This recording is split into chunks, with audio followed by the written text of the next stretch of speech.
تب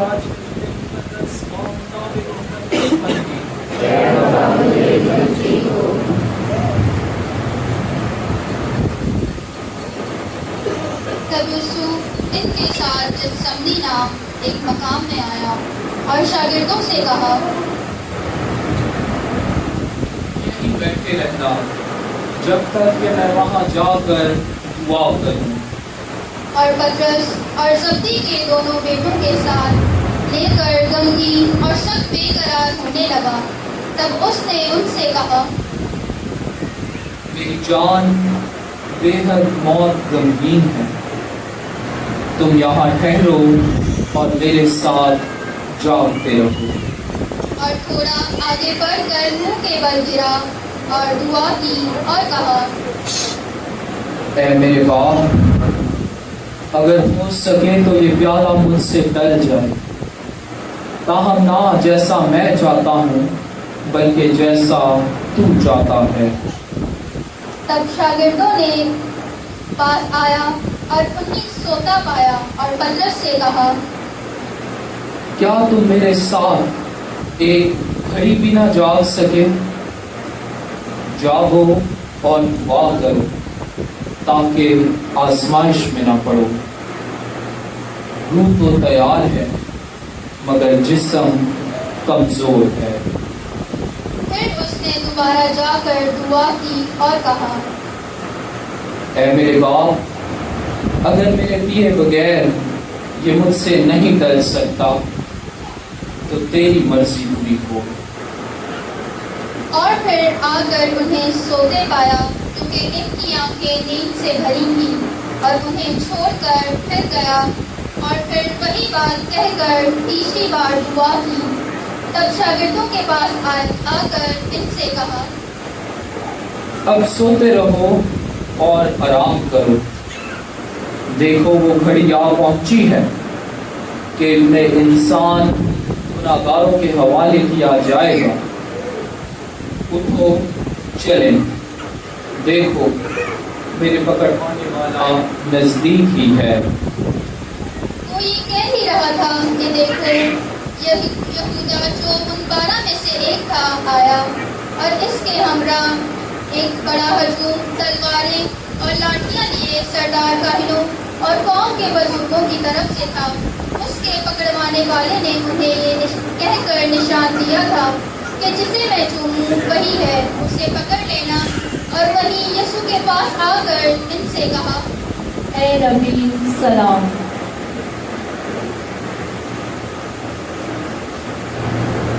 اور اس کو مقرراً چوما۔ یسوع نے اس سے کہا، اے میاں، تو کہاں تک پہنچا؟ اس پر انہوں نے پاس آ کر یسوع پر ہاتھ ڈالے اور اسے پکڑ لیا۔ اور دیکھو یسوع کے ساتھیوں میں سے ایک نے ہاتھ بڑھا کر اپنی تلوار کھینچی اور سردار کاہن کے غلام پر چلا کر اس کا کان اڑا دیا۔ تب یسوع نے اس سے کہا، اپنی تلوار کو اس کی جگہ میں رکھ، کیونکہ وہ سب جو تلوار کھینچتے ہیں تلوار ہی سے ہلاک ہوں گے۔ کیا تیرا یہ خیال ہے کہ میں اپنے باپ کی منت نہیں کر سکتا اور وہ فرشتوں کی 12 فوجوں سے زیادہ اسی دم مجھے دے گا؟ مگر نوشتے کا یوں ہی ہونا ضرور ہے، یہ کیسے پورے ہوں گے؟ اسی گھڑی یسوع نے ہجوم سے کہا، تم تلواریں اور لاٹھیاں لے کر مجھے ڈاکوؤں کی طرح پکڑنے نکلے ہو۔ میں ہر روز ہیکل میں بیٹھ کر تعلیم دیتا تھا اور تم نے مجھے نہ پکڑا، لیکن یہ سب اس لیے ہوا کہ نبیوں کے نوشتے پورے ہوں۔ اس پر سب شاگرد اسے چھوڑ کر بھاگ گئے۔ اور یسوع کے پکڑوانے والے اسے قیافہ کاہن اعظم کے پاس لے گئے، جہاں فقیر اور بزرگ جمع تھے، اور پطرس دور دور اس کے پیچھے پیچھے کاہن اعظم کے محل تک گیا اور اندر جا کر خادموں کے ساتھ نتیجہ دیکھنے کو بیٹھ گیا۔ تب کاہن اعظم اور سب اہل عدالت عالیہ یسوع پر جھوٹی گواہی ڈھونڈنے لگے تاکہ اسے قتل کرائیں، مگر کوئی وجہ نہ پائی، حالانکہ بہت سے جھوٹے گواہ حاصل ہوئے، آخرکار وہ آئے اور بولے کہ اس نے کہا ہے کہ میں خدا کی ہیکل ڈھا سکتا اور 3 دن میں اسے بنا سکتا ہوں۔ تب کاہن اعظم نے اٹھ کر اس سے کہا، کیا تو کچھ جواب نہیں دیتا؟ یہ کیا ہے جس کی تیرے خلاف گواہی دیتے ہیں؟ مگر یسوع خاموش رہا۔ تب کاہن اعظم نے اس سے کہا، میں تجھے زندہ خدا کی قسم دیتا ہوں کہ اگر تو المسیح ہے، خدا کا بیٹا، تو ہم کو بتا دے۔ تو نے خود ہی کہہ دیا ہے، بلکہ میں تم سے کہتا ہوں کہ اب سے تم ابن انسان کو القادر کے دائیں بیٹھا اور آسمان کے بادلوں پر آتا دیکھو گے۔ اس پر کاہن اعظم نے یہ کہہ کر اپنے کپڑے پھاڑے۔ اس نے کفر بکا ہے، اب ہمیں گواہوں کی کیا ضرورت ہے؟ دیکھو، تم نے ابھی یہ کفر سنا ہے، اب تمہاری کیا رائے ہے؟ انہوں نے جواب میں کہا، وہ قتل کے لائق ہے۔ تب انہوں نے اس کے منہ پر تھوکا اور اس کو گھوسے مارے، اور دوسروں نے تماچے مار کر کہا، اے مسیح، ہمیں نبوت سے بتا کہ کس نے تجھے مارا۔ جب پترس باہر صحن میں بیٹھا تھا تو ایک لونڈی نے اس کے پاس آ کر کہا، تو بھی یسوع جلیلی کے ساتھ تھا۔ مگر اس نے سب کے سامنے انکار کر کے کہا، میں نہیں جانتا کہ تم کیا کہتی ہے۔ اور جب وہ دروازے کی طرف باہر جانے لگا تو دوسری نے اسے دیکھ کر اس سے جو وہاں تھے کہا، یہ بھی یسوع ناصری کے ساتھ تھا۔ تب اس نے قسم کھا کر پھر انکار کیا کہ میں اس آدمی کو نہیں جانتا۔ تھوڑی دیر بعد انہوں نے جو وہاں کھڑے تھے پاس آ کر پترس سے کہا، بے شک تو بھی ان میں سے ہے، کیونکہ تیری بولی کی ظاہر کرتی ہے۔ اس پر وہ لعنت کر کے قسم کھانے لگا۔ میں اس آدمی کو نہیں جانتا۔ اور پھر فوراً مرغ نے بانگ دی۔ تب پترس کو یسوع کی وہ بات یاد آئی جو اس نے کہی تھی کہ مرغ کے بانگ دینے سے پہلے تو 3 بار میرا انکار کرے گا، اور باہر جا کر زار رویا۔ جب صبح ہوئی تو سب سردار کاہنوں اور قوم کے بزرگوں نے یسوع کے خلاف مشورہ کیا کہ اسے قتل کرائیں اور اسے باندھ کر لے گئے، اور پیلاطس حاکم کے حوالے کیا۔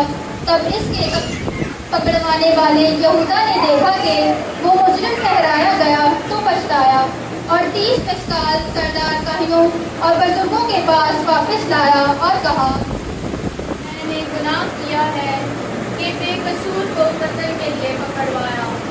وہ بولے، ہمیں کیا تو جان۔ تب وہ مسکال ہیکل میں پھینک کر چلا گیا اور جا کر اپنے آپ کو پھانسی دی۔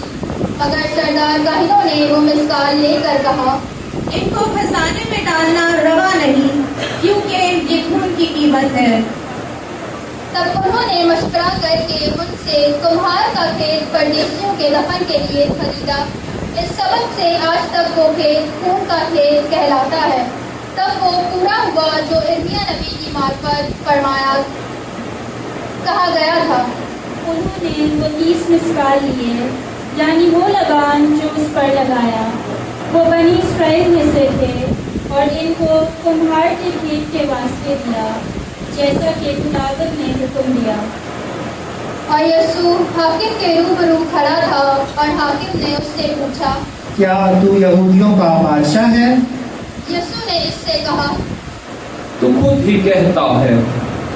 اور جب سردار کاہن اور بزرگ اس پر الزام لگا رہے تھے تو اس نے کچھ جواب نہ دیا۔ تب پیلاطس نے اس سے کہا، کیا تو نہیں سنتا کہ یہ تیرے خلاف کتنی گواہیاں دیتے ہیں؟ پر اس نے کسی بات کا بھی جواب نہ دیا۔ چنانچہ حاکم نہایت معتعجب ہوا۔ حاکم کا دستور تھا کہ عید پر عوام کی خاطر ایک قیدی جسے وہ چاہتے تھے چھوڑ دیتا تھا۔ اس وقت برابا نامی ایک مشہور زمانہ قیدی تھا، پر جب کہ وہ اکٹھے تھے پیلاطس نے ان سے کہا، تم کسے چاہتے ہو کہ میں تمہارے لیے چھوڑ دوں؟